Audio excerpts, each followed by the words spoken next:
If you're considering a solar battery, these are the 5 top things that you should be looking out for. Hi everyone, Dan here from GI Energy. Today I'm going to cover off the top 5 things that you need to consider before you install a battery at home.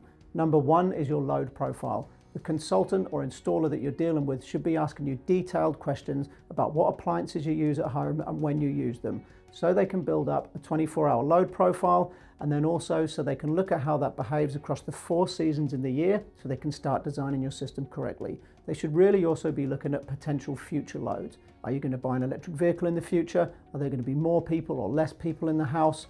Is there potentially going to be a swimming pool or anything like that that's going to change that load profile and ultimately change the battery design?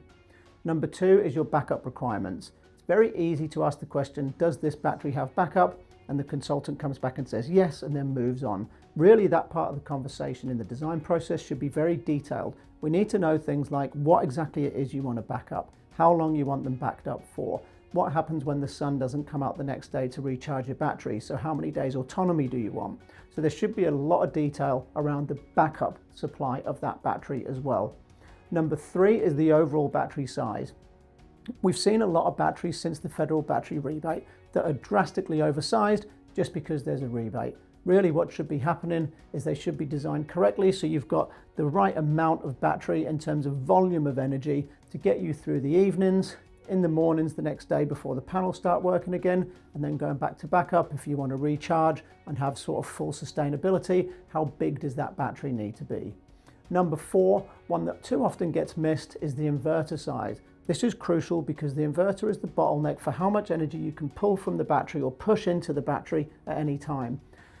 So if you think of it from a feed-in tariff perspective, you want to be able to push as much energy back into the grid through your battery at times when it's valuable to feed it into the grid.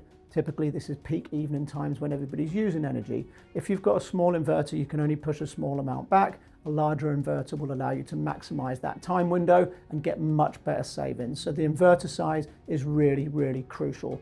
Number 5 is using the correct installer.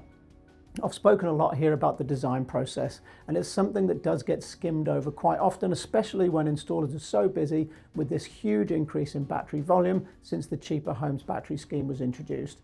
But that's so important that you get somebody to sit down with you and go through all the detail in your load profile, all the detail in your backup requirements, all of the detail around the inverter, what you can do with the network, what you can't do, to really maximize that system. So finding the right installer, you should be looking for someone that's got a really good trading history. Look up their ABN, make sure they've been doing this for a while, check out their reviews, have a look at some of our other videos that go into more detail around what to look for with an installer. But getting that part right usually means that from there the project flows on really well if you have the right people looking after you. We do have a longer video that goes into the top 10 things to look out for and also goes into more detail on these 5. So I'm going to link that in the description to this video, as well as linking our free battery guide for those who are considering a battery. It's a downloadable guide that others have told us have been really helpful through that journey. If you've got any direct questions, please feel free to get in touch or just simply drop us a comment and we'll do our best to answer every single one of them. Thanks very much for taking the time to watch.